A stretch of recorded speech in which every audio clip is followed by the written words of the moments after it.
Bonjour, bonjour. Alors aujourd'hui nous sommes vendredi 24 novembre, vous êtes bien dans le ZCL News, il est 12h30 et nous serons ensemble jusqu'à 14h. Nous allons recevoir aujourd'hui Florence Laporte de l'association Kilty Art qui est déjà sur le plateau avec nous, ainsi que SCAF, deuxième mondial d'anamorphose. Ils sont ici pour nous parler du festival Guadamorphose Street Art Festival. Bonjour à tous les deux. Bonjour, on va revenir vers vous tout à l'heure. Ensuite, en deuxième partie d'émission, on va revenir sur la chronique de l'eau en toute sauce avec Jacques Davila qui nous parlera encore du problème de l'eau qui n'est toujours pas réglé.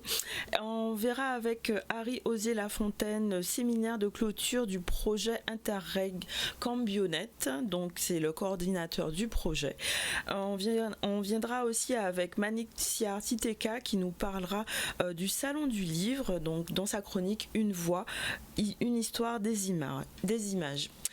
Aujourd'hui, au sein de l'actualité, les différents titres que nous allons aborder, c'est la conférence des habitants de Belle-Plaine qui sont satisfaits de la rencontre qu'ils ont eue avec l'État et qui sont encore en attente des documents qui restent à signer, mais ils restent mobilisés. On viendra sur le séminaire de la police et comment le secret médical peut être levé en cas de violence conjugale. Il sera aussi l'occasion de parler du travail en milieu carcéral, une politique est mise en place justement pour former les détenus et pour qu'ils puissent avoir un travail qui puisse être rémunéré. Et on reviendra sur la journée porte ouverte de la protection judiciaire de la jeunesse, journée qui a eu lieu hier, l'occasion de différents partenaires de rencontrer des équipes éducatives. Voyons déjà dans un premier temps la conférence donc, qui a eu lieu avec les habitants de Belle-Plaine.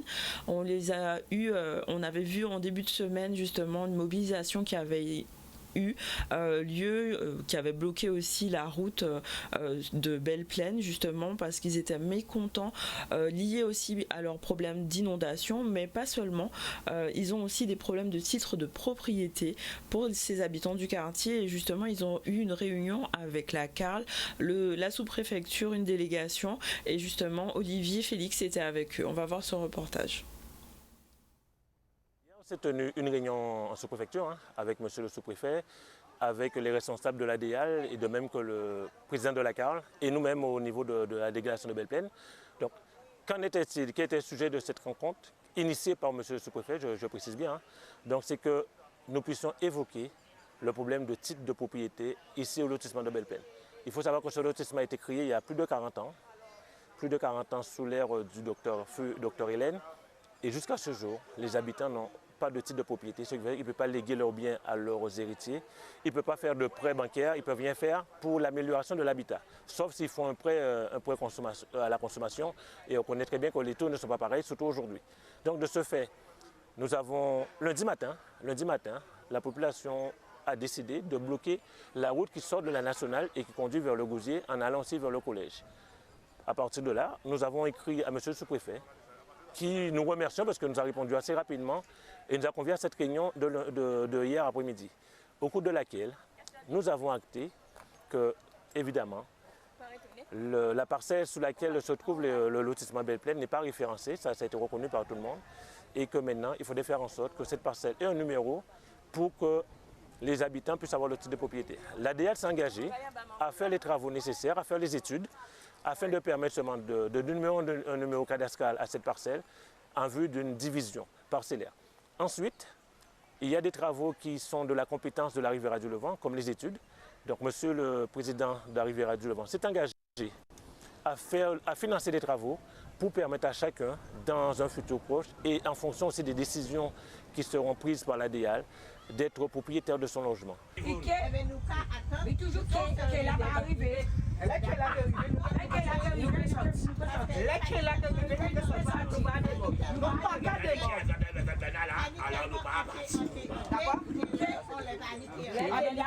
Parce que déjà là, ça tombe. Déjà là, ça tombe.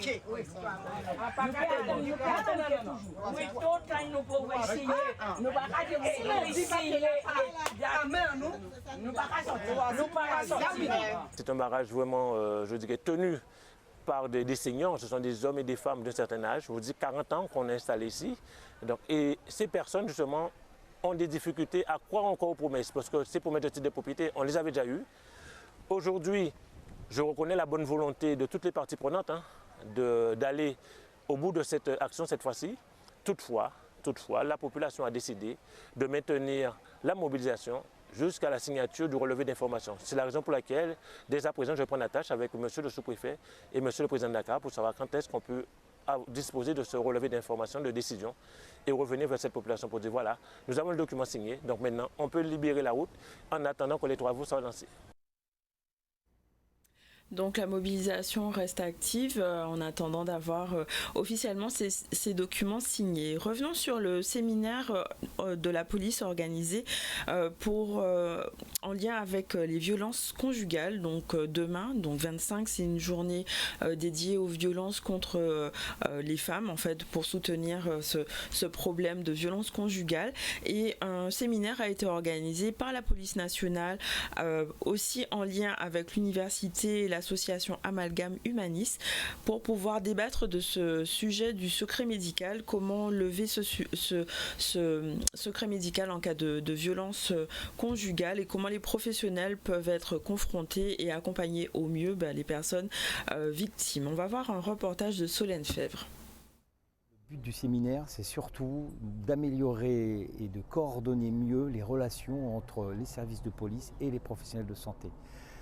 La loi de 2020 qui incite à la levée du secret médical pour permettre mieux aux enquêteurs d'avoir connaissance assez rapidement des sévices que peuvent subir certaines femmes. C'est une cause indispensable, c'est un sujet préoccupant pour nous et notamment sur le repérage des victimes. Tout l'enjeu, c'est que nous puissions avoir des interlocuteurs de proximité par rapport aux personnes qui sont victimes de violences intrafamiliales. Donc c'est pour ça que c'est important qu'on parle de cela, qu'on parle aussi des questions et des freins qui sont notamment le secret médical. Nous sommes directement concernés parce que même si on parle de secret médical, on peut aussi parler de façon similaire de discrétion professionnelle. C'est un principe qui doit être observé par tout travailleur social, de l'animateur en passant par l'éducateur spécialisé, mais aussi les infirmières, les médecins, les psychologues et psychiatres qui travaillent avec nous. Donc on a tenu aussi à ce qu'ils soient présents pour être formés. C'est une thématique qui nous parle pour la simple et bonne raison que les personnes qui appellent sur les 2 lignes d'écoute appellent parfois pour des raisons de violence intrafamiliale, violence conjugale.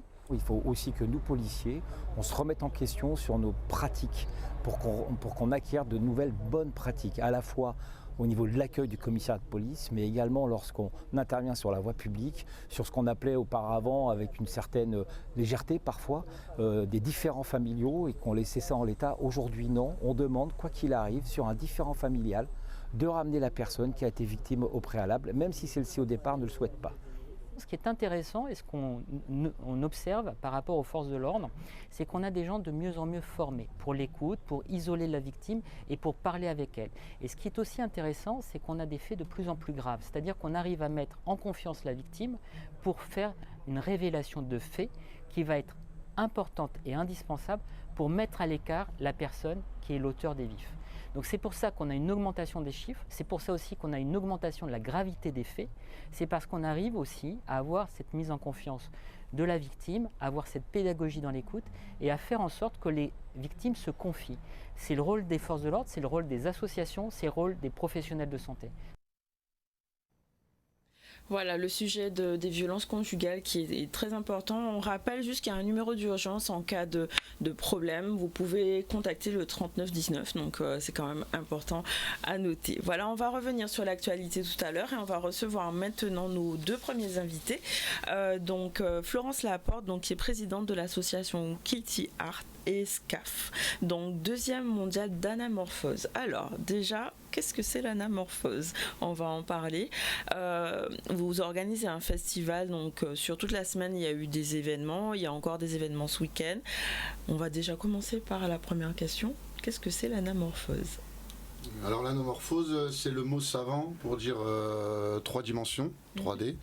En fait, c'est le principe de se mettre à un endroit précis pour regarder une œuvre.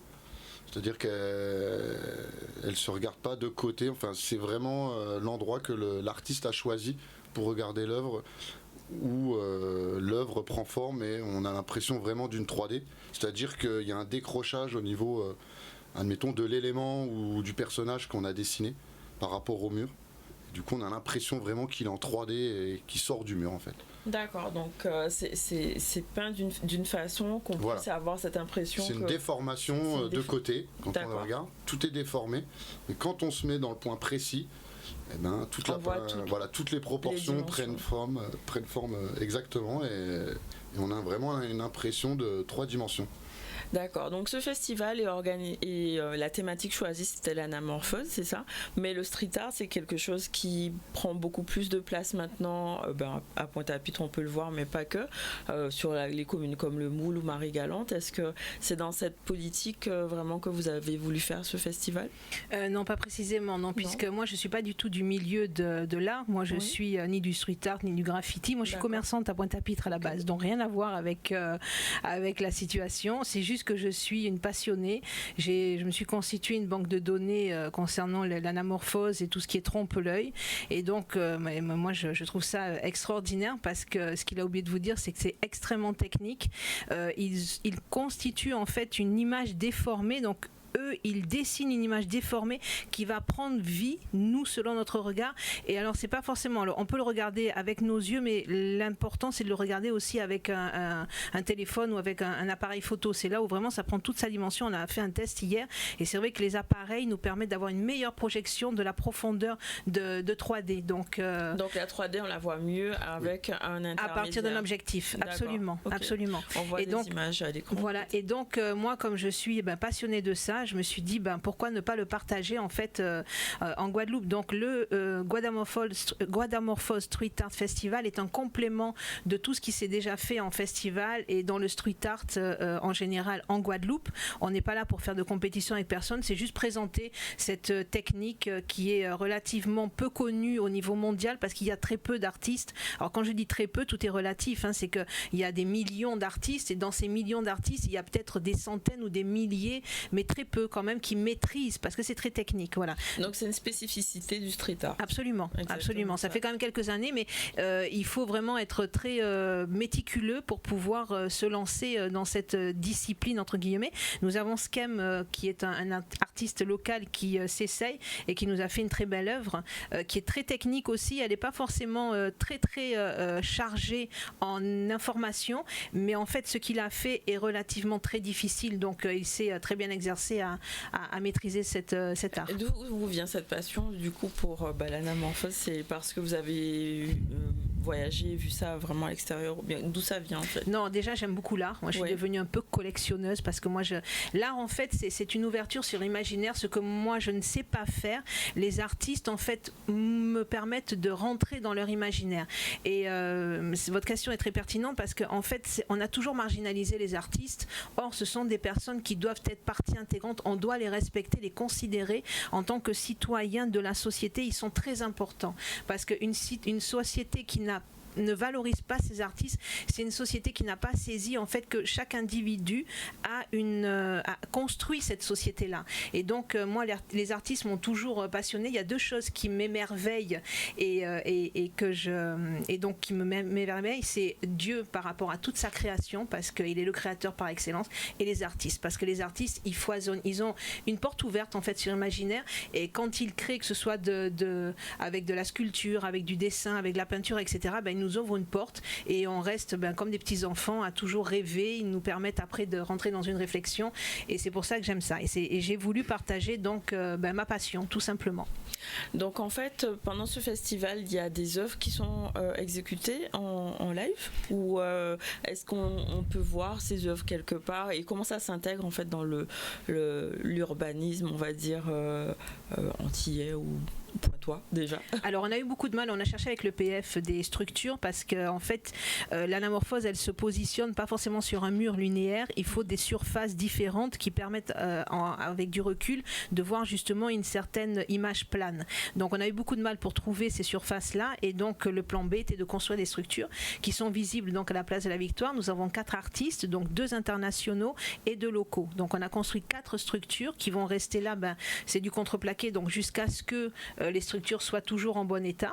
Et donc elles seront visibles pendant un certain moment, plusieurs mois, je l'espère, sur la place de la Victoire. Donc les artistes sont là encore jusqu'à ce soir pour finaliser leur fresque. Donc le festival a démarré le 20 et on devait finir le 26. Malheureusement, en raison du décès de monsieur Henri Bangou, toutes les festivités culturelles et sportives sont annulées à Pointe-à-Pitre. Donc là, malheureusement, j'informe tous ceux qui pensaient pouvoir venir à l'atelier hip-hop et l'atelier mandala qui était donc possible jusqu'en samedi et dimanche. Et malheureusement, ils n'auront pas lieu. Voilà. Ah, d'accord. Oui. Okay. Parallèlement, dans le festival, on a voulu aussi intégrer du street art urbain et donc on a impliqué des élèves. Donc on a sollicité plusieurs collèges. Il y a le collège Jules Michelet, de Kermadec et Sadi Carnot qui ont joué le jeu. J'ai des écoles de 6e, des classes de 6e, 5e et 4e.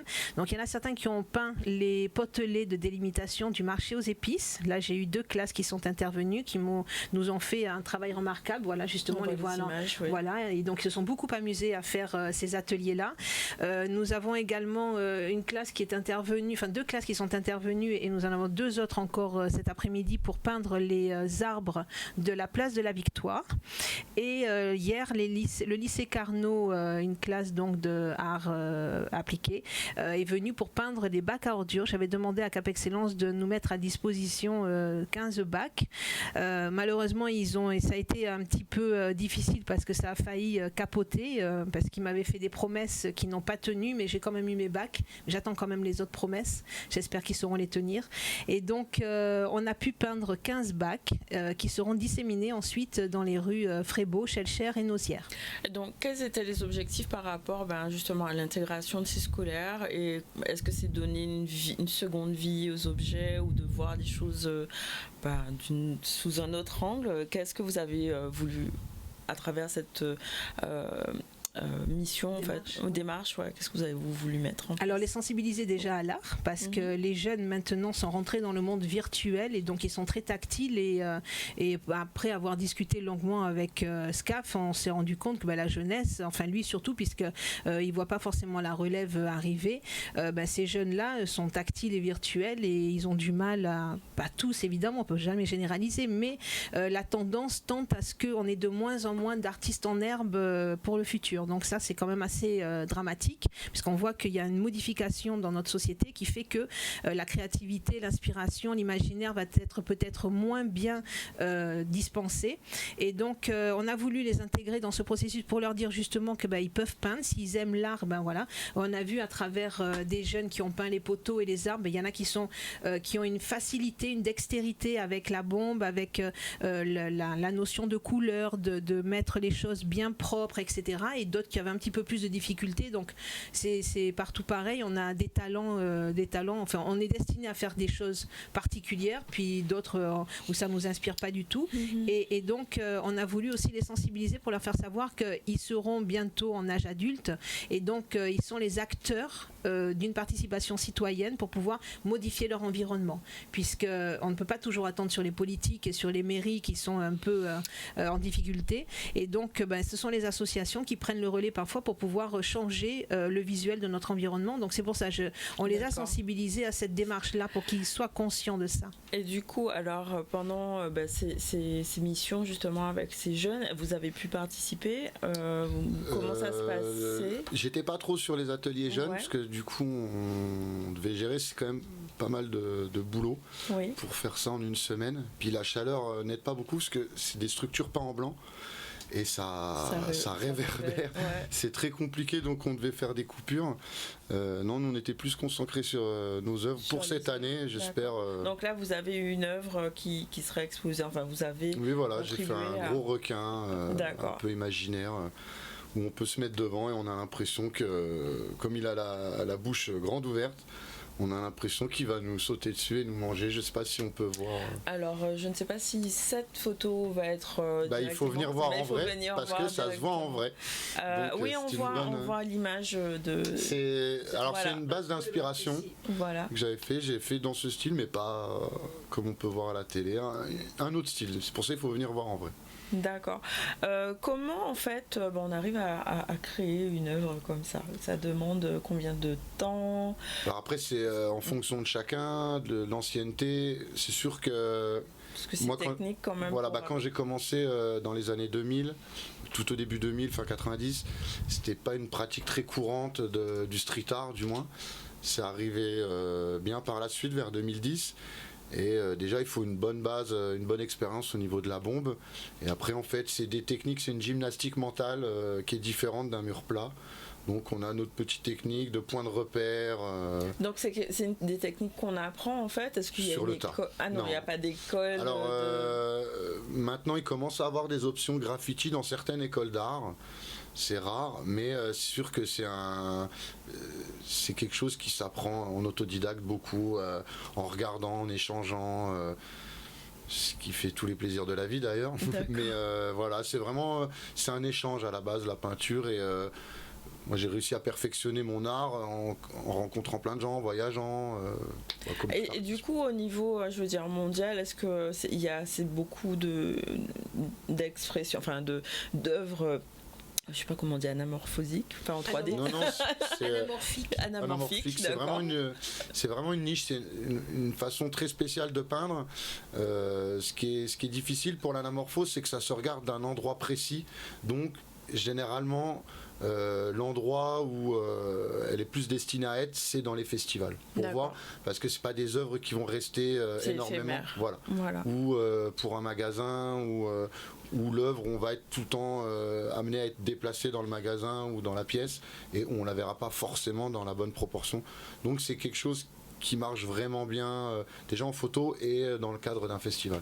Et c'est une niche qui pratique ce style d'art. Est-ce que du coup vous pouvez partager avec nous l'évolution du street art en Guadeloupe? Comment votre avis en fait sur tout ce qu'il y a eu parce qu'avant c'est vrai que les graffitis étaient mal vus, interdit aussi, voilà, et maintenant il y a une vraie évolution mondiale, je veux dire, par rapport à cet art qui est vraiment un art. Maintenant on voit des choses magnifiques quand on va à Miami ou ailleurs, ou même ici en Guadeloupe, il y a des choses extraordinaires qui se font. Comment vous voyez le futur?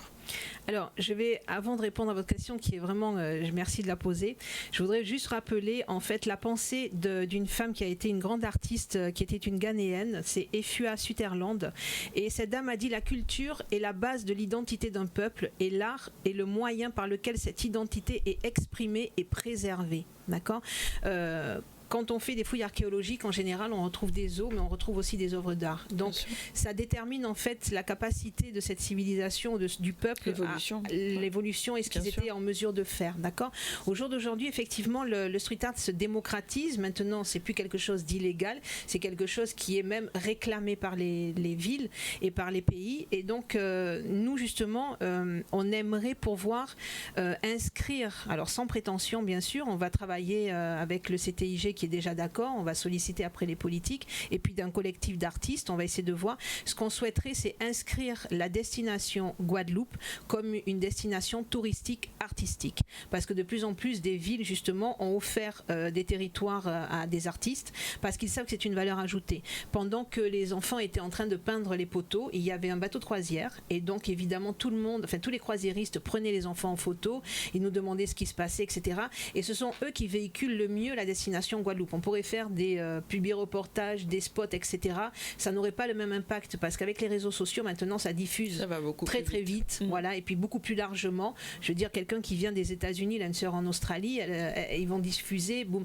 Et voilà, c'est ça l'effet. Et donc ce qu'on souhaiterait, nous, c'est que vraiment les gens, avant de venir en Guadeloupe, ils aient déjà l'envie de venir, parce qu'ils savent qu'ils vont trouver des graffeurs. Il y a telle et telle chose. Voilà. Valparaiso, devenue la ville par excellence justement dans le street art, elle a ouvert sa ville à tous les graffeurs. Les gens vont à Valparaiso parce que Valparaiso, c'est une ville comme les autres, mais elle est tellement relookée en fait par ces graffitis que les gens viennent spécifiquement pour l'art. Donc il y a vraiment modification de la destination qui fait que la Guadeloupe peut prétendre aussi au-delà de notre cliché paradis, puisque nous sommes dans un paradis.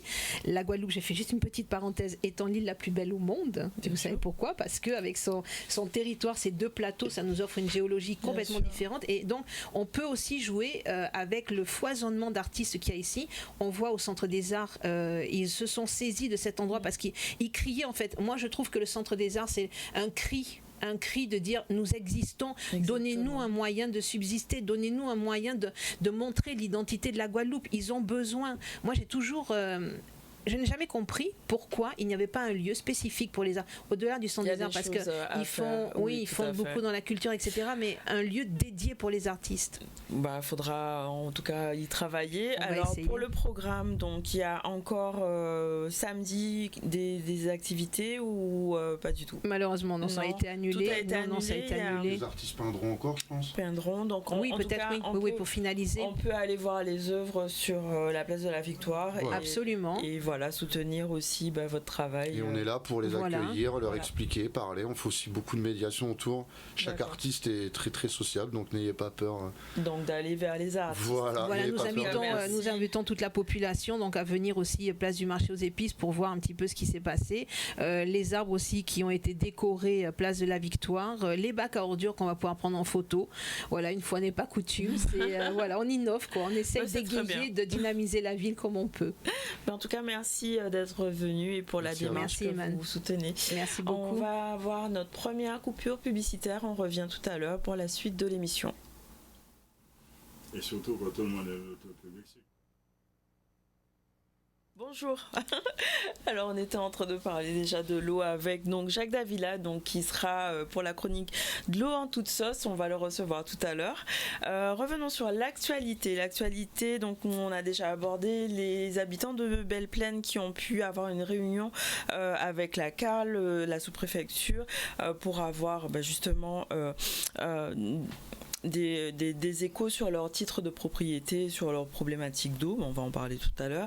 On est revenu sur le séminaire organisé par la police en lien avec le secret médical et les violences conjugales. On va voir maintenant comment favoriser le travail en milieu carcéral. C'est une activité donc pour les détenus de façon à avoir une réinsertion future beaucoup plus fluide et réduire les risques de récidive. On va voir un reportage de Charlie Dagonia justement qui a pu voir une conférence en lien avec ces entreprises qui pourront aller directement dans les milieux carcérales pour proposer des ateliers et des formations. C'est une démarche innovante. On va former de façon pratique et théorique les personnes détenues qui vont avoir un titre professionnel et ils vont pouvoir être embauchés sur place dans l'établissement pour pouvoir faire ce démarchage. Et par la suite, à l'extérieur, ils vont pouvoir aussi être embauchés par la société pour pouvoir avoir des offres d'emploi. Donc on a vraiment un pack assez complet qui est porté vraiment sur le secteur tertiaire, sur les nouvelles technologies, qui vraiment est du travail de qualité en fait. On est très loin du travail occupationnel, on est très loin du travail à la pièce, on est très loin de travail dont personne ne voudrait à l'extérieur. On est dans quelque chose de qualité qui est offert aux personnes détenues pour pouvoir leur permettre d'avoir une chance lors de leur sortie. Ce n'est pas une question de niveau ni de récompense des uns et des autres. Simplement, il y a une situation générale qui fait qu'on a à peu près 30% des personnes détenues qui travaillent aujourd'hui. En Outre-mer, c'est un peu moins, c'est 23%, mais parce que les conditions sont souvent plus difficiles, parce que les acteurs économiques sont parfois moins nombreux. Mais il y a une volonté qui est vraiment générale, impulsée par le ministre, pour que ce travail se développe.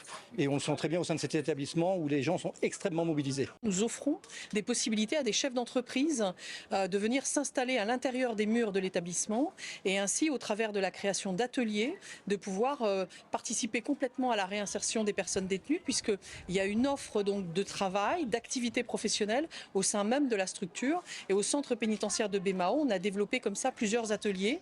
Et donc aujourd'hui, on vient d'une certaine manière présenter ces ateliers, montrer ce qu'il est possible de faire en milieu carcéral et la manière dont finalement on peut accueillir ici des entreprises pour donner accès au travail. C'est parfois la première fois qu'une personne détenue aura vraiment accès à un travail. un travail qui est rémunéré. C'est une première en Outre-mer.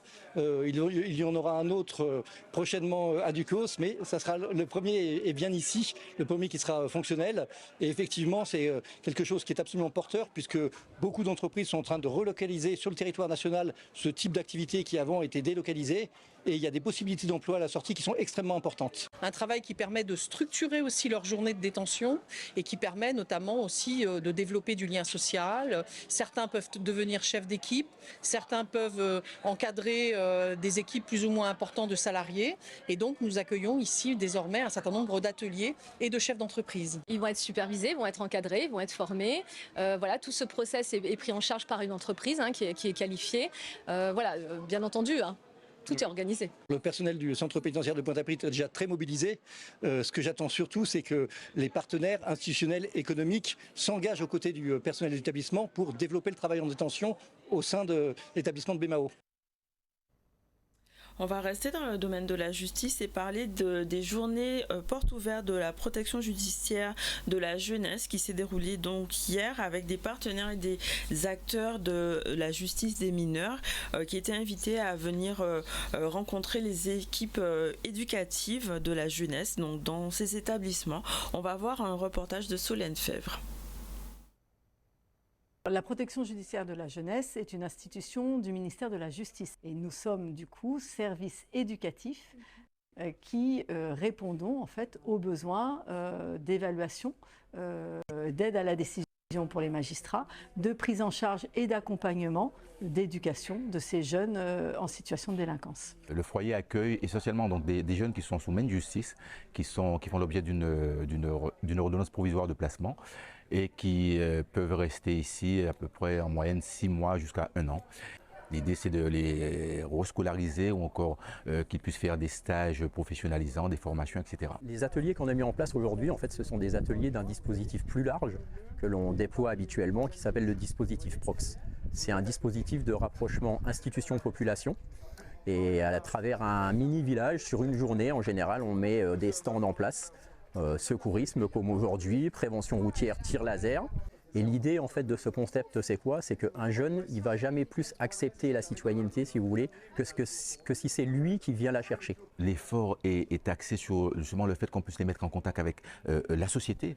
Ils ne sont pas en vase clos ici, on est ouvert justement. L'idée c'est de les remettre en contact avec la société. Ils sont demandeurs ces jeunes. Et souvent nous sommes agréablement surpris parce qu'avec toutes les manifestations que nous avons organisées ça et là, depuis en tout cas que j'ai pris mes fonctions, ils sont ravis d'être justement en contact avec le milieu extérieur, en fait, la vraie vie, quoi, la vraie société. C'est ça l'enjeu, c'est à la fois leur permettre de croire de nouveau en leurs capacités, d'identifier de nouvelles compétences dont ils n'auraient jamais eu à connaître et ni même explorer ou exprimer, et puis être en appui du développement de ces compétences-là. Voilà pour les titres du journal. On va enchaîner avec notre chronique de l'eau en toute sauce et on va voir le générique et commencer avec Jacques Davila qui est avec nous sur le plateau.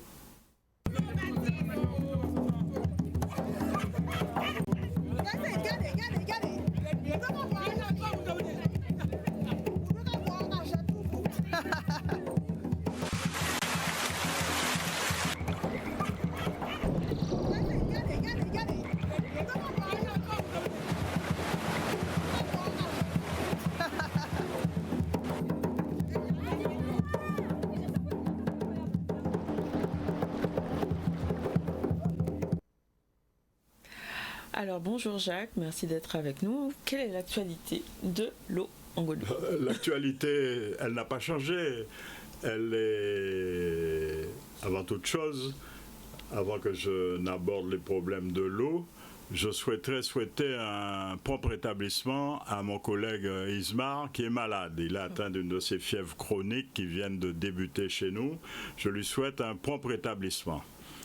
À toutes et à toutes, chers compatriotes et usagers du service public de l'eau et de l'assainissement, je vous demande d'accepter, de choisir, d'avoir le courage de prendre une décision car nous ne pouvons pas continuer à entretenir à être résilient ou perçu comme étant résilient face à la foultitude, permettez-moi ce néologisme, de problèmes qui se posent à nous, tant dans une eau qui n'a pas la qualité requise, qui n'a pas la potabilité requise, qui a toutes sortes de trucs, y compris du caca, comme disent certains dirigeants d'associations de défense d'usagers aussi, parce que je ne suis pas le seul à défendre les usagers.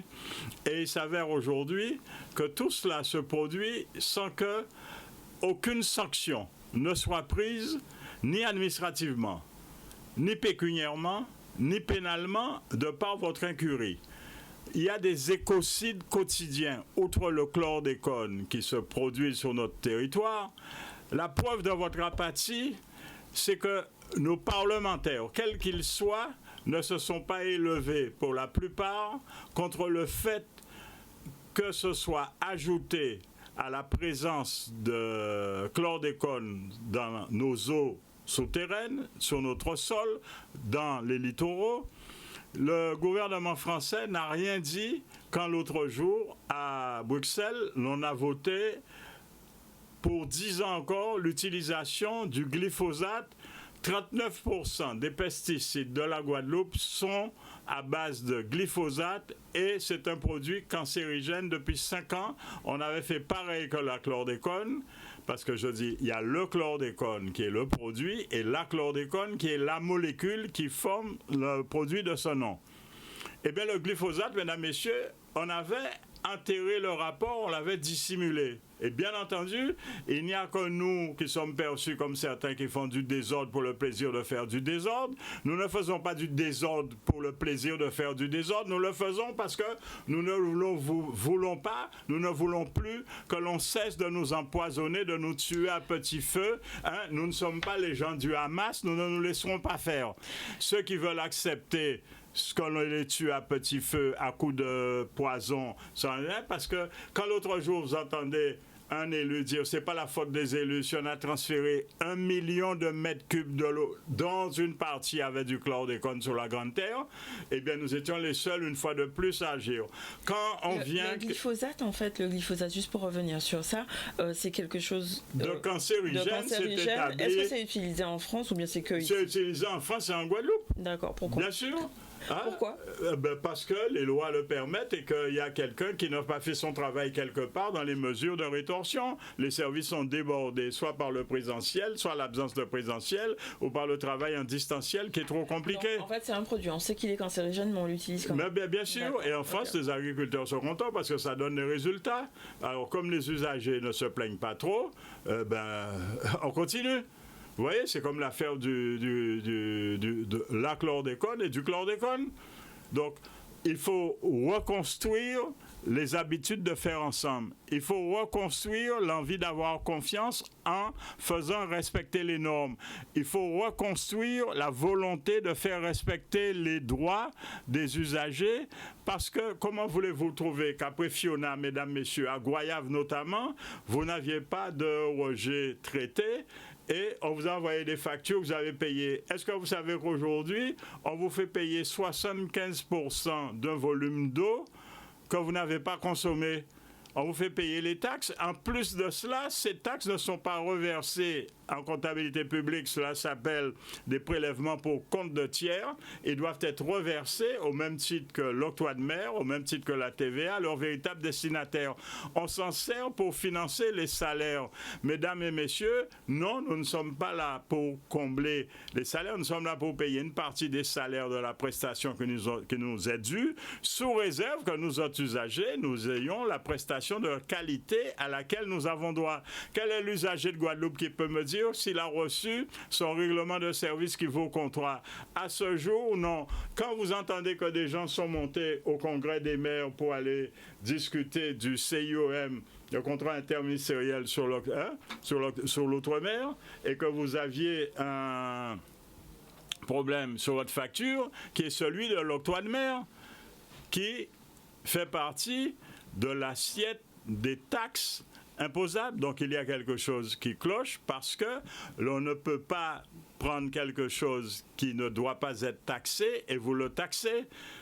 Donc, il y a quelque chose qui ne va pas. En plus de cela, mesdames, messieurs, est-ce que vous croyez qu'avoir fait tout ça de déplacement pour accepter apparemment 2 mesures sur 72 mesures, alors que vous avez fait 351 questions. Ça veut dire qu'on ne vous prend pas au sérieux. On ne prend pas notre représentation, celle que nous avons choisie, au sérieux. Donc, il ne s'agit pas de leur crédibilité, il s'agit de la nôtre. C'est nous qui avons voté pour eux.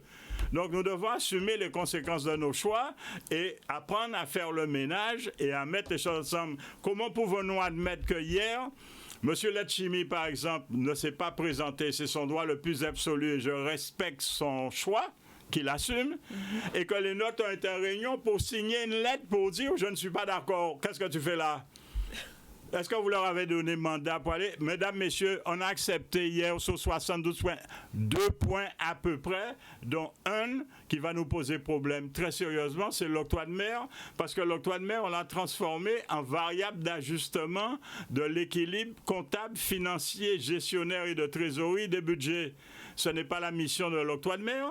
Nous avons un pays à développer, un pays se développe par le développement et non pas par la consommation de salaires en fonctionnement. Tout le temps, on crée de plus en plus d'emplois. Il faut créer les idées, les matérialiser. Et pour matérialiser une idée, il ne faut pas seulement de la volonté, il faut du pognon, l'argent. Donc, l'argent que nous payons, on ne peut pas le détourner de sa mission alors que tous les avis, tous les audits, mesdames, messieurs, depuis des décennies, confirment que cela ne va pas. Rappelez-vous sur une autre chaîne, sur cette chaîne de télévision, le président de la commission haute du département déclarait que le déficit, mesdames, messieurs, des ordonnateurs historiques, dont le SIAG, est de 140 millions. Nous avons 14 mois de retard au moment où je vous parle et ce matin, la préfecture fait confirmer son arrêté préfectoral de désignation d'un liquidateur pour le SIAG alors qu'il y a 14 mois que ça leur a dû être réglé, c'est-à-dire les actifs transférés au SMGAG qui les exploitent sans rien payer. Mais les passifs, vous avez des usagers qui ont été saisis, qui ont des sommes qui doivent leur être reversées. Celles-ci ne sont toujours pas reversées. Vous avez des entreprises qui ont travaillé, qui ne sont toujours pas payées depuis des années. Est-ce que vous croyez que ça peut... On va nous demander de payer les 140 millions et cela fait 2 ans qu'on a créé le SMGAG. Mesdames, messieurs, cela veut tout simplement dire que nous avons un très mauvais management et ce n'est pas parce que l'État a rajouté une assistance technique que celle-ci est de qualité. Au bout de 2 ans, on aurait dû voir, apercevoir, ressentir les premiers signes avant-coureurs d'une évolution qualitative de la situation. Au contraire, mesdames, messieurs, vous avez de plus en plus de merde, pardonnez-moi l'expression, c'est la vérité, dans vos eaux. De plus en plus de tours d'eau, de plus en plus de pannes. C'est une affaire de vouloir, de détermination, que nous nous mettions tous ensemble, que nous apprenions à faire ensemble, dans le respect, quel que soit le parti politique, quelle que soit la religion, quelle que soit la philosophie ou la race de l'autre en face. Le problème, c'est d'être d'accord sur un quantum commun. Que voulons-nous? Comment voulons-nous que ça marche? Comment voulons-nous que ça fonctionne dans le respect, bien sûr, de l'autre, que nous apprenions à nous écouter, que nous apprenions à échanger, que nous ayons le sens de l'intérêt général. Car s'il s'agit d'intérêt général, il ne s'agit pas d'intérêt partisan. Comment voulez-vous, mesdames, messieurs, dernièrement, on a réduit des salaires de 36% d'aubaine salariale, la loi le permet, quand des gens ont des salaires indus, et qu'on n'a pas encore récupéré ces salaires indus. Comment voulez-vous que vous ayez des prestations, que l'on prenne des décisions de multiplier par 4 la valeur de la taxation ODE sans avoir de délibération, ni avoir consulté au préalable ce qu'a prévu la loi de création du SMGAG, une commission consultative qui est mise en place au SMGAG, c'est à se demander à quoi elle sert. Pourquoi a-t-on des gens dedans qui ne parlent pas, qui ne disent rien? Sont-ils complices actifs ou complices passifs? Cela ne peut pas perdurer. Est-ce que nous sommes devenus résilients? Est-ce que nous ne savons plus nous faire entendre? Est-ce que l'on veut nous entendre? Cela ne peut pas continuer. À notre niveau, en tant que population, je veux dire habitants, comment on peut agir? Eh bien, tout simplement en rejoignant les associations qui sont en train de porter plainte, parce que pour une fois, nous avons décidé, nous avions choisi la concertation dans l'échange-partage. On s'aperçoit que cela se passe comme la méthode Vigier, comme la méthode du ministère délégué des départements d'outre-mer. Tellement il ne connaît pas son Facebook pour regarder le dossier, il a confondu la présence de l'aide chimique qui n'était pas là avec quelqu'un d'autre. Il est obligé de s'excuser. Ce n'est pas la première fois. Tout comme il nous apprend à bouillir l'eau, alors que je rappelle que nous étions sur un territoire où les Guadeloupéens prenaient de l'eau dans les mares ou dans les barils et personne n'en est jamais mort parce que l'eau n'était pas aussi contaminée qu'aujourd'hui.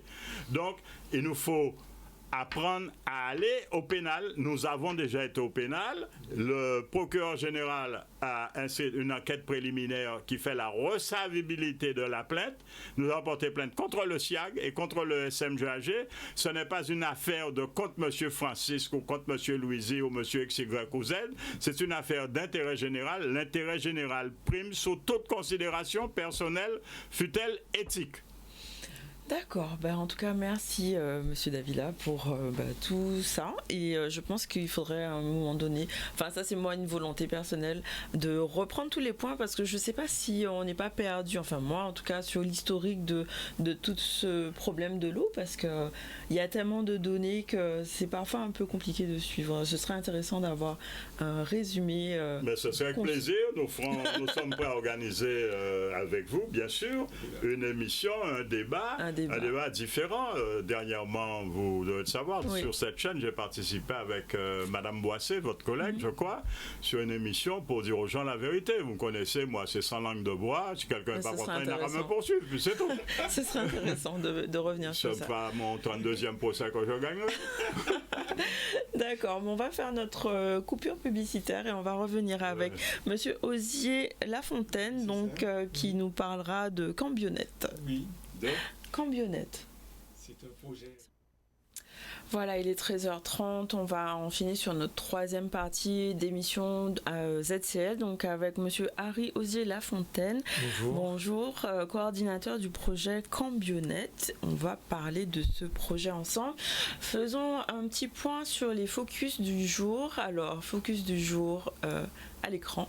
Bœuf Pacadi, Savane Messi, aucune gratitude pour celui qui vous a donné à manger. Donc ça, c'est tiré de l'ouvrage 365 proverbes de Didier Manette, proverbe du jour, et celui de hier aussi qu'on n'avait pas pu faire. Donc, à défaut, chien cabrit aille la chasse. Donc dans la vie, on ne peut pas avoir ce que l'on veut, on s'accommode de ce que l'on possède. Donc toujours tiré du même livre. Voilà, c'était pour le focus du jour. Et donc on va parler de Cambionnette, donc de Caribbean and Amazonian Bioeconomic Network. Donc c'est un réseau caribéen et amazonien de la bioéconomie. Alors, qu'est-ce que c'est que la bioéconomie ? Oui, la bioéconomie, c'est un concept qui a émergé il y a quelques dizaines d'années quand même, mais qui se fonde sur la valorisation des ressources du vivant. En gros, c'est l'économie de la photosynthèse, donc voilà, et l'économie du carbone. Alors par la bioéconomie, ce qui est sous-tendu, c'est qu'on essaie de sortir d'une économie qui est centrée sur le pétrole, donc une économie pétrosourcée, extractiviste, pour aller vers une économie beaucoup plus durable et régénératrice quelque part, et qui s'appuie sur le vivant. C'est ça l'enjeu. Donc un retour à la nature. Le retour. La protection, valorisation et meilleure utilisation de la nature à des fins aussi économiques, mais tout en la préservant. D'accord, ok. Donc il y a un enjeu très fort derrière ça. Un enjeu qui va, en fait, l'idée c'est de aussi moderniser tout ce qui est agriculture et optimiser, c'est ça ? Oui, alors bien sûr ça concerne éminemment l'agriculture, mais pas que. Il y a aussi la forêt, la pêche, le transport, l'énergie, le tourisme. L'Europe a défini une stratégie en matière de bioéconomie pour l'Europe, avec 5 principes clés. Le premier, c'est contribuer à la sécurité alimentaire. Donc l'agriculture, bien sûr, intervient au premier chef. Deuxièmement, travailler la mutation d'une économie pétrosourcée vers une économie biosourcée, donc sortir des économies pétrosourcées, d'accord. Troisième principe, c'est l'adaptation au changement climatique. Un autre principe très important, je crois même que c'est le deuxième, c'est justement la préservation et la valorisation de la biodiversité. Et le dernier, donc, c'est tout ce qui est renforcer la compétitivité et l'emploi, et notamment l'emploi des jeunes. Oui, donc la bioéconomie devient un modèle et c'est brandi à l'échelle internationale, c'est-à-dire qu'il y a une sorte de coalition mondiale aujourd'hui autour de ce challenge, ce défi de la bioéconomie. Donc en fait, c'est une vision qui est différente vraiment de comment économiquement être optimum, enfin efficient en tout cas, mais sans détruire la planète. C'est ça, c'est-à-dire que bon, c'est une transition parce qu'on ne va pas passer du pétrole à la nature comme ça, hein. Voilà, ça va prendre du temps, mais il faut en être conscient et c'est possible. Bon, la Finlande a déjà beaucoup avancé sur ce modèle-là, il y a des pays d'Amérique latine qui s'organisent aussi dans ce sens-là et puis dans le monde d'une manière générale. Mais c'est un vrai challenge. Il y a un potentiel énorme. On est assis sur un trésor de biodiversité en Guadeloupe, en Guyane, et cette biodiversité est complètement méconnue, pas suffisamment connue, complètement sous-utilisée et parfois méprisée et aussi abîmée. Donc il faut en être conscient et voir justement comment on s'organise et quels sont les leviers qu'on se donne pour justement en faire un support pour le progrès et le développement. D'accord. Oui. Et donc à travers le projet que vous avez comme Bionet, c'est ça en fait, il y a des actions qui ont été mises en place. Tout à fait. D'accord, si vous pouvez nous en parler. Alors, juste avant d'arriver à la Guadeloupe, dans Comme Bionet, c'est vrai qu'on fait face à des enjeux qui sont partagés par l'ensemble des pays de la Caraïbe et Amazonie. Le premier, c'est la sécurité alimentaire. En gros, on dépend à plus de 80% de notre alimentation et c'est quelque chose qui va en croissant. Deuxième chose, on est face à des questions de sortie des pesticides. D'accord, on veut utiliser de moins en moins de pesticides. On a vu des problèmes que ça a posé. La crise de la chlordécone et tout là. On était avec Monsieur Lo. Voilà, on était sur le même sujet. Et donc l'agroécologie s'impose comme une transition, enfin une alternative très intéressante. Ensuite, on veut s'adapter au changement climatique. Donc les prévisions qu'on a, cette semaine ou la semaine dernière, s'est tenu un colloque là, avec l'ADEME sur le changement climatique et on voit que dans 20 ans, on sera très très menacé. Il va faire de plus en plus chaud. On a des problèmes d'accès à l'eau, on en parlait tout à l'heure, de plus en plus prégnants et tout le reste. Et puis donc, on a besoin quand même d'aller voir comment on va utiliser cette biodiversité et pour en faire un support pour le développement de notre économie et de notre progrès. Donc c'est la bioéconomie. Voilà. Donc on est vraiment face à ces enjeux-là et nous on s'est focalisé sur le secteur agricole alimentaire. Et pour répondre à ces enjeux-là, on ne peut pas le faire dans son coin tout seul. Si on veut répondre à l'adaptation au changement climatique, on aura beau le faire en Guadeloupe, ça n'aura pas beaucoup de répercussions. Il faut le faire sur des échelles suffisamment conséquentes pour que justement ça ait des conséquences, ça ait des effets, des impacts réels. Donc on a abordé cet ensemble Caraïbes-Amazonie en faisant attention à prendre en considération toutes les représentations géographiques et géopolitiques, avec les grandes Antilles d'abord, Cuba, Haïti, République dominicaine, les petites Antilles, le bloc OECS, donc Organisation des États de la Caraïbe orientale, OECO en français, et donc avec bien sûr les Antilles anglophones, mais aussi la Martinique et la Guadeloupe qui font désormais qui sont membres de l'OECO, Trinidad, et puis le plateau des Guyanes avec la Guyane française et le Suriname. Donc c'est ça qui fait un peu le tout. Et dans ce projet, donc on a développé ce qu'on appelle des dispositifs pour faciliter et activer ce qu'on appelle la coopération régionale. Et parmi ces dispositifs, il y en a qui reposent sur des principes forts. Il faut plus d'informations. Donc on a développé un système d'information très puissant qui nous permet, on ne part pas de rien. Il y a beaucoup de choses qui se font à droite, à gauche, mais on n'en sait rien. Donc comment on va capter ces informations très riches, souvent de bonnes pratiques dans différents domaines, dans l'agriculture, dans l'alimentation, la transformation, le recyclage, etc. Plein de choses. Et comment on va donc capitaliser ces informations au sein de ce système, les redigérer pour en faire quelque chose qui soit appréhendable par les bénéficiaires, que ce soit les agriculteurs, les agrotransformateurs, les consommateurs, mais aussi les décideurs politiques et les formateurs, enfin les conseillers, tout le reste, les chercheurs, pourquoi pas. Donc c'est un travail de coopération vraiment. Voilà, donc il y a ce système d'information qui est au centre, et puis on a développé ce qu'on appelle un réseau de laboratoires vivants. Alors c'est quelque chose qui est très important pour nous parce que pour faire de l'innovation pour nous, on part du principe que cette innovation doit reposer sur un dispositif participatif.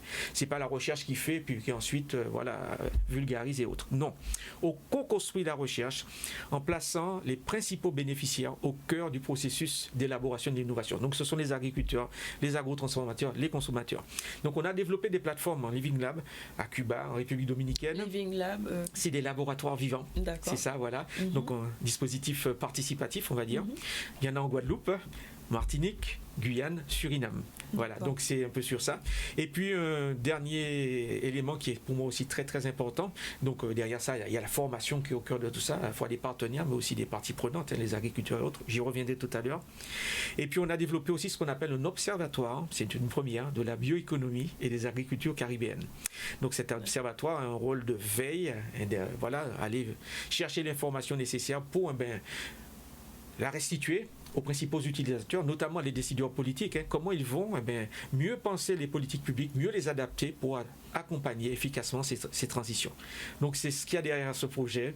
Et donc la clôture se fait la semaine prochaine. Donc ce et nous allons évoquer tout ça. Voilà, le séminaire donc, qui aura lieu du 27 novembre au 1er décembre avec la diffusion de tout ce que vous avez pu faire aussi en termes de dispositifs et autres. Oui. Et donc il y a des temps forts. Est-ce que vous pouvez nous en parler sur ces quelques jours de séminaire? Absolument. Donc on a choisi de réaliser l'ouverture du séminaire avec un partenaire donc qui fait partie du Living Lab de Guadeloupe, du laboratoire vivant de Guadeloupe. C'est l'association Bouquet du Terroir Sud-Basse-Terre, donc BTSG, qui a développé un véritable modèle agroécologique, mais qui est, on va dire, au sens large, c'est-à-dire qu'ils produisent, ils transforment et ils distribuent avec des paniers et tout le reste. Donc il y a toute une logique, toute une stratégie qui est développée avec un ensemble d'agriculteurs bien sûr qui convergent vers ça. Et donc on a décidé de faire la session d'ouverture avec eux. Donc tout lundi, toute la journée du lundi 27, nous serons en session avec BTSG autour de la manière de faire, de produire de manière saine pour conférer une meilleure santé à nos populations de la Guadeloupe. Et le mardi, toute la journée, le mercredi matin, nous serons donc plutôt en commission interne avec le comité opérationnel du projet Cambionette, bien sûr, pour veiller un petit peu à la manière dont on va donc présenter tous nos livrables, comment on va continuer. Je vais vous en parler tout à l'heure, puisqu'on ne va pas s'arrêter là en si bon chemin. On a planté des graines qui vont fructifier, on pense. Donc ce sera le deuxième temps fort, mais ce sera plutôt en interne. Mercredi après-midi, temps fort également avec les décideurs politiques, les élus. On les réunit justement autour d'une animation en mode laboratoire vivant, c'est-à-dire en gros, on va essayer de faire partir de la base les questions qui est essentiel en matière d'amélioration des politiques publiques. Qu'est-ce qui manque? Si on veut aller vers l'agroécologie, qu'est-ce qu'il faudrait mieux faire en termes d'orientation politique pour que ça soit mieux accompagné? Donc il y aura des gens de la région, mais des gens de la Caraïbe aussi, des gens de la Martinique, de la Guadeloupe, etc. Et le jeudi après-midi, on sera en session de clôture. Voilà, donc avec une belle orchestration. Et on aura un grand témoin qui est quelqu'un justement qui travaille autour du concept d'économie symbiotique. C'est très très important. Économie symbiotique. Ça se rapproche de la bioéconomie. D'accord. Et il y a deux principes qui sont importants dans l'économie symbiotique. Le premier principe, c'est qu'il faut régénérer. C'est-à-dire qu'on peut développer des activités, mais il faut que derrière ça, on régénère le vivant. Et donc c'est une obligation dans l'économie symbiotique et on peut le faire. Donc ça c'est le premier principe. Et le deuxième principe, enfin il y en a plein d'autres, mais les deux qui me paraissent importants, le second, c'est le fait qu'on ne travaille pas en silo. C'est pas l'agriculture et puis je ne sais pas, j'ignore le transport, l'énergie. On travaille avec le transport, l'énergie, le tourisme, etc. Travailler de façon systémique et avec un équilibre entre donner et recevoir. C'est un peu ça l'idée. Oui, voilà. D'accord. Donc ça va se passer donc à l'hôtel Arawaku-Gosier. C'est ça. Est-ce que il y a des sessions qui peuvent être ouvertes au public ou bien c'est comme vous avez parlé le mercredi, le jeudi, c'est un peu en vase clos parce que vous êtes le mardi et le mercredi matin. Oui, l'atelier Living Lab, donc ça sera plus avec les politiques, mais est-ce qu'il y a quelque chose qui peut être accessible? Bien sûr, le lundi, par exemple, les gens sont invités, donc d'ailleurs, il y a un lien sur le dossier de presse qui permet de s'inscrire, et voilà. Alors, on sera limité, bien sûr, par la place. Je crois qu'on a une salle qui peut contenir jusqu'à maximum 180-200 personnes. Donc, on sera obligé, bien sûr, quand on aura atteint la limite, de refuser du monde, mais il y aura une possibilité aussi de suivre en distanciel, puisqu'il y aura un lien visio donc qui sera accessible à tous. Oui. Donc on trouve les informations sur le Facebook Cambionette, c'est ça? Absolument, tout ça sera a été mis en ligne. Voilà, pour les gens qui veulent avoir un peu plus d'informations sur ce séminaire et sur le programme que vous proposez.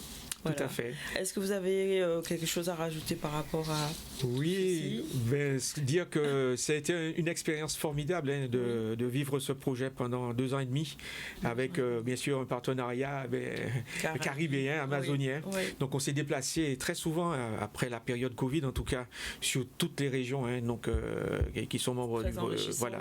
C'était extrêmement enrichissant parce que pour aller justement vers cette transition, il faut créer les conditions d'une fertilisation croisée des savoirs. Et voilà, donc on a visité des choses extrêmement intéressantes en Guyane, au Suriname, en Guadeloupe bien sûr, en Martinique, à Cuba, c'était une expérience vraiment extraordinaire, en République dominicaine. Ça c'est une chose, et puis une expérience humaine vraiment très forte. Donc aujourd'hui on constitue un consortium avec des liens très forts et c'est pour ça qu'on a envie de continuer. Et pour continuer, nous avons donc développé ce qu'on appelle un projet d'organisation non gouvernementale. Voilà, et donc c'est cette organisation non gouvernementale à vocation internationale qui va nous permettre de continuer dans sa continuité. Quoi. Voilà. Super, bravo en tout cas pour l'initiative. On va voir peut-être 2 vidéos qui parlent de vos formations et du projet qui présente tout Cambionnette. Voilà, on va voir ensemble.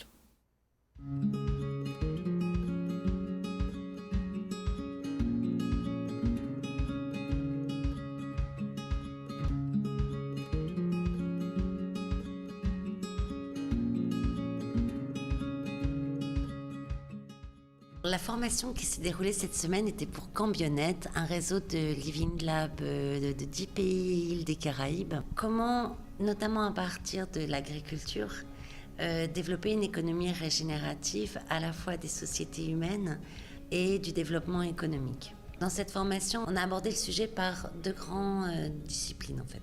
Le biomimétisme et l'économie symbiotique. Grâce au biomimétisme, vous avez une approche très sensible du vivant et puis vous apprenez à le regarder sous l'angle des fonctions, de son intelligence, de comment il résout ses problèmes. Et autant avec l'économie symbiotique, en fait, vous comprenez comment fonctionnent les systèmes régénératifs.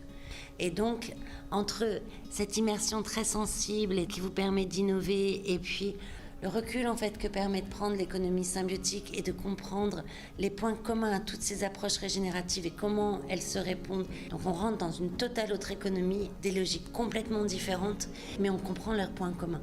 Parce que c'est vrai que ça change de passer d'une économie où la collaboration est le moteur à une économie où la compétition est le moteur. Dans cette formation, on a fait à la fois des apports théoriques et à la fois des ateliers de mise en pratique.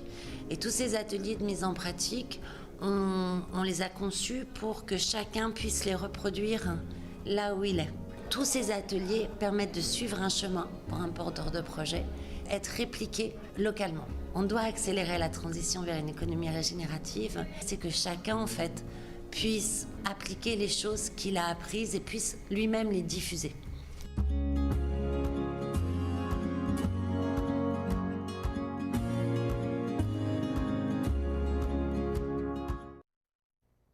Voilà, donc c'était pour le projet Cambionnette. Donc on a reçu Monsieur Harry Osier Lafontaine pour ce séminaire qui va se dérouler du 27 novembre au 1er décembre. On va enchaîner avec notre chroniqueuse, donc Manick Siartiteka, donc qui n'est pas en Guadeloupe, mais qui est à l'étranger et on va la voir par téléphone. Alors, est-ce qu'on est avec Manick ?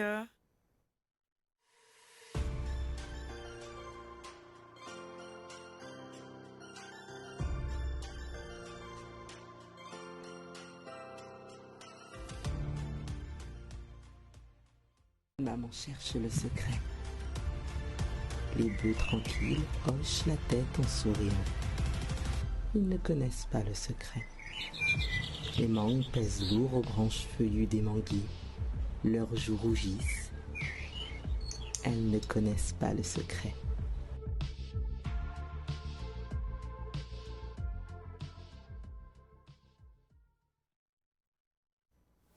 Donc Manick est par téléphone. Bonjour Manick, est-ce que tu nous entends bien ? Oui, je vous entends très très bien. Bonjour super. À tous, bonjour à la Guadeloupe. Bonjour Manick, alors c'est international le ZCL maintenant, ça c'est pas à nouveau, mais où tu te trouves ? Dis-nous tout. Alors actuellement, je suis au Salon du Livre de Montréal, qui se déroule donc du 22 au 26 novembre. Et je participe à la rencontre des professionnels. C'est une programmation qui a été assurée par Frédéric Saint-Julien, que j'avais rencontré donc à Abidjan, au Salon international du livre d'Abidjan au mois de mai. Et d'où cette invitation et le pourquoi je suis ici donc à Montréal. D'accord. Comment ça se passe du coup? Il fait pas trop froid, ça va? Pour ceux qui me suivent sur les réseaux, ils ont déjà vu quel type de manteau je mets. Mais c'est vrai que je suis passée j'ai quitté la Guadeloupe, il faisait 32 degrés. On arrive en dessous des zéros. Donc, déjà wow. Ok. Oui, déjà. Il a neigé hier ou avant-hier, ouais. Mais sinon, c'est une belle réussite, sincèrement, dans le contexte actuel. C'est-à-dire qu'il faut savoir qu'il y a une grève, il y a la grève des enseignants, et que c'est vrai que le salon comptait énormément donc, sur la présence des enfants lors du salon, mais ils ont été assez réactifs puisqu'ils ont permis une gratuité à l'ensemble des enfants et aux accompagnants pour justement leur permettre de venir découvrir le livre. Ça a permis aux parents aussi de s'investir et de s'impliquer dans la rencontre du livre. Donc c'est une très très belle action. Toutes les maisons d'édition sont bien représentées, avec une belle place pour le livre audio, avec des espaces d'écoute qui montrent bien que ce format-là, c'est un format en devenir et d'avenir. D'accord. Est-ce qu'il y a une particularité dans ce salon que tu n'as pas vu ailleurs? Alors c'est vrai que quand j'avais rencontré Frédéric à Abidjan, mon rêve à moi, c'était qu'il y ait un salon qui puisse être accessible à tous, notamment aux jeunes adultes et aux enfants autistes. Et ils ont créé un espace pour les neuroatypiques, où effectivement il y aura moins de bruit, il y aura moins de lumière pour leur permettre également de pouvoir profiter du livre. Il y a un espace jeunesse qui est bilingue. Alors quand je parle de bilingue, c'est français, langue des signes québécoise, la SLQ, puisque la langue des signes n'est pas universelle. Et c'est vrai que ça montre bien en tout cas que, et ça on le savait déjà du Québec, ils sont vraiment inscrits dans l'inclusion et le salon est vraiment à cette image-là.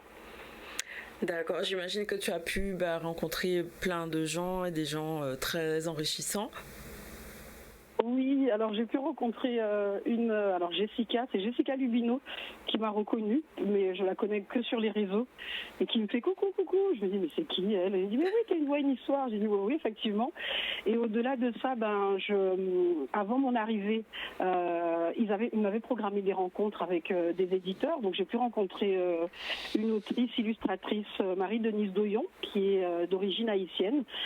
Nous sommes en train de déjà travailler sur des projets. J'ai également pu rencontrer Nicole Baptiste, qui est responsable de l'association Mosaïque interculturelle, qui aurait dû être sur Caribule, mais on a vu qu'avec le mauvais temps, ça n'avait pas été possible. J'ai eu un petit coup de cœur aussi également, c'est Karim qui a créé un concept autour de « Papa, raconte-moi une histoire ». Donc là, c'est l'homme qui est en situation et qui raconte des histoires aux enfants, et ça redonne toute la place, en tout cas à l'homme, dans la transmission et dans le fait qu'un homme aussi peut dire des histoires à son enfant. Donc il y a également Natacha Odona, qui est une éditrice martiniquaise mais qui vit donc au Québec, avec qui nous travaillons déjà et qui est également auteur, puisque nous avons un de ses ouvrages en audio, Au secours, je suis enceinte, c'est un recueil de nouvelles que j'ai pu rencontrer et qui m'accompagne un petit peu sur le salon et à la découverte des éditeurs de notre communauté, des éditeurs autres également. D'accord. Le salon, il n'est pas fini, ça dure jusqu'à quand ? C'est jusqu'au 26. Alors aujourd'hui particulièrement, c'était une journée cette journée est vraiment autour des professionnels, où j'ai pu assister déjà à une première conférence justement sur l'accessibilité pour les publics empêchés, où j'ai pu apporter mon point de vue par rapport à mon expérience et ce que j'ai déjà fait, parce que j'ai pu constater quand même que en tout cas Montréal, c'est particulier, ils sont quand même frileux du livre audio et ils entendent bien qu'il faille rendre le livre accessible à tous. Mais donc voilà, c'était aujourd'hui. Ce soir, on a le cocktail des professionnels également, où là, je vais pouvoir encore rencontrer d'autres maisons d'édition et d'autres éditeurs. Mais non, c'est pas fini, et il y a du monde partout, il y a des enfants partout, et ça c'est juste génial. Oui, on voit des images en même temps là de ce salon. C'est grand, c'est immense, oui, c'est sûr. Le salon. On est une autre échelle, quoi. C'est une autre échelle, exactement. C'est un palais des congrès, avec des financements qui ont été cherchés auprès de structures privées. Mais c'est vrai que l'espace est très très grand.